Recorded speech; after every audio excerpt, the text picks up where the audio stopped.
अस्सलामुअलैकुम viewers, online IT solution में मैं आपको खुशामदीद कहता हूँ। कोरल ड्रा की ये हमारी 5वीं क्लास है। इस क्लास के अंदर हम क्या कुछ सीखेंगे वो आगे चल के देखेंगे। वीडियो शुरू करने से पहले अगर आपने अभी तक हमारे यूट्यूब चैनल को सब्सक्राइब नहीं किया तो आप बराए मेहरबानी हमारे यूट्यूब चैनल को सब्सक्राइब कर लें, और अगर आपने फेसबुक पेज लाइक नहीं किया तो आप फेसबुक पेज को भी लाइक कर लें, ताकि हमारे इस कोर्स की जितनी भी नई वीडियोज़ हैं उन सब की इन्फॉर्मेशन आपको मिल सके। अब मैं आपको बताता हूँ कि इस वीडियो के अंदर मैं आपको क्या कुछ सिखाऊंगा।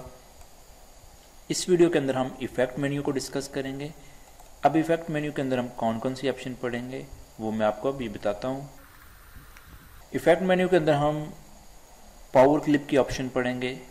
बाकी इसके अंदर जितनी भी ऑप्शंस हैं वो आगे वीडियोज़ के अंदर हमारी आएंगी, लेकिन यहाँ पे पावर क्लिप एक इम्पॉर्टेंट चीज़ है जो अभी हम इसको डिस्कस करेंगे। इसके अंदर सबसे पहले एडजस्टमेंट आती है, ट्रांसफॉर्म आती है, इसी तरह से नीचे आर्टिस्ट मीडिया टूल हो गए, ब्लेंड टूल हो गए। तो ये काफ़ी सारी कमांड्स यहाँ पे हम डिस्कस नहीं करेंगे। एडजस्टमेंट वगैरह जितनी है वो सारी पिक्चर की एडजस्टमेंट है। यहाँ पे हम फोटो एडिटिंग को डिस्कस नहीं करेंगे। हमारी वीडियो देखने के लिए आप तमाम लोगों का बहुत बहुत शुक्रिया। अगर आप हमारी ये वीडियो देख रहे हैं और आपने अभी तक हमारे यूट्यूब चैनल को सब्सक्राइब नहीं किया तो बराए मेहरबानी हमारे यूट्यूब चैनल को सब्सक्राइब करना ना भूलें, और अगर आपको मेरी ये वीडियो अच्छी लगे तो इस वीडियो को लाइक भी करें और इस वीडियो को शेयर भी करें। अब हम चलते हैं कोरल ड्रा की तरफ और देखते हैं कि कोरल ड्रा के अंदर हम पावर क्लिप की कमांड किस तरह यूज़ करते हैं।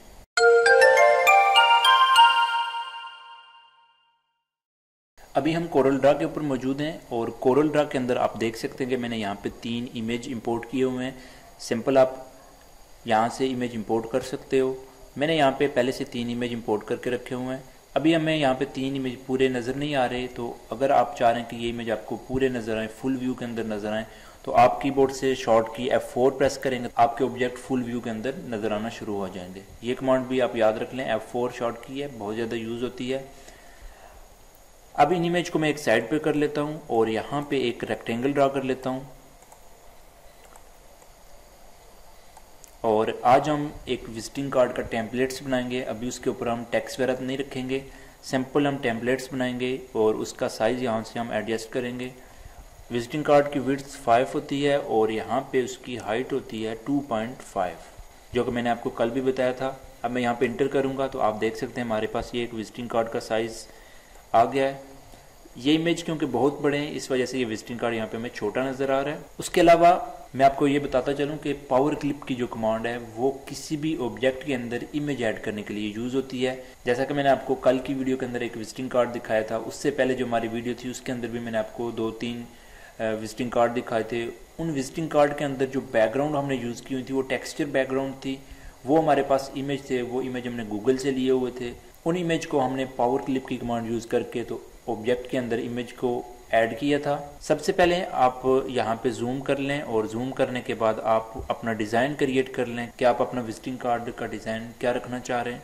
मैं यहाँ पे सिंपल आके एक सर्कल सेलेक्ट करके और यहाँ पे मैं उसी तरह से एक डिज़ाइन क्रिएट कर लेता हूँ जो कि मैंने कल क्रिएट किया था। अब मैं इन दोनों को सिलेक्ट करके तो यहाँ से इंटरसेक्ट कर लेता हूँ और यहाँ पे बाहर वाला ऑब्जेक्ट डिलीट कर देता हूँ और यहाँ पे रेक्टेंगल सेलेक्ट करने के बाद नम लॉक ऑन करके तो यहाँ से मैं प्लस करूँगा। अब मैं यहाँ पे इस रेक्टेंगल को नीचे की तरफ मूव कर लूँगा और इसके अंदर यहाँ से मैं एक सिंपल कलर फिल कर लूँगा।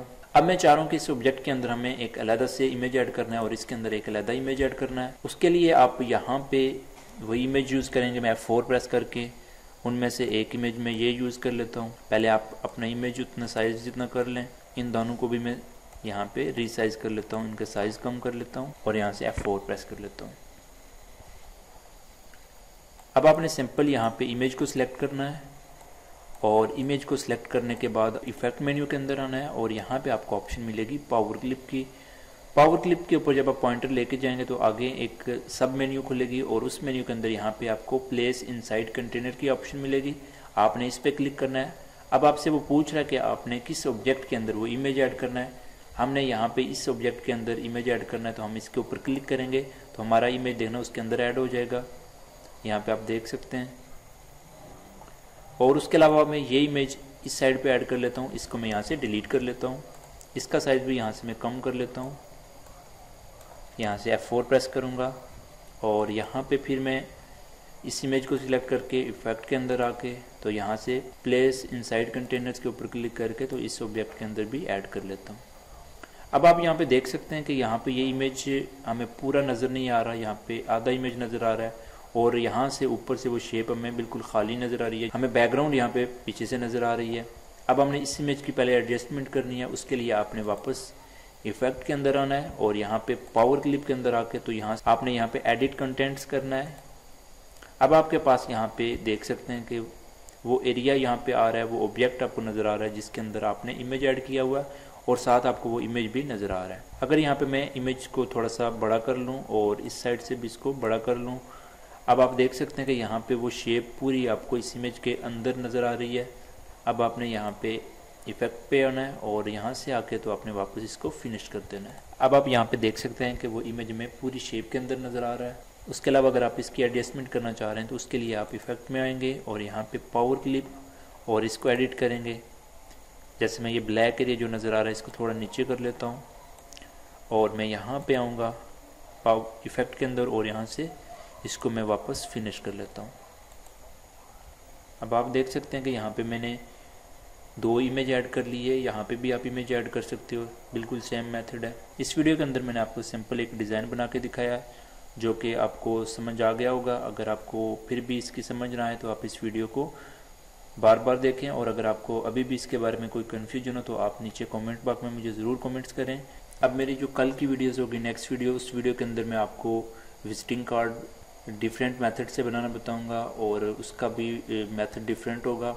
उसके अंदर मैं इमेज नहीं यूज़ करूंगा, उसके अंदर मैं टोटल कलर स्कीम यूज़ करूंगा और आपको ये आइडिया दूंगा कि आप जब प्रोफेशनल मार्केट्स के अंदर काम कर रहे होते तो आप कलर स्कीम को किस तरह मैनेज करते हो, क्योंकि कोरल ड्रा या ग्राफिक्स कोर्स के अंदर सबसे ज़्यादा मेन चीज़ आपकी कलर स्कीम होती है।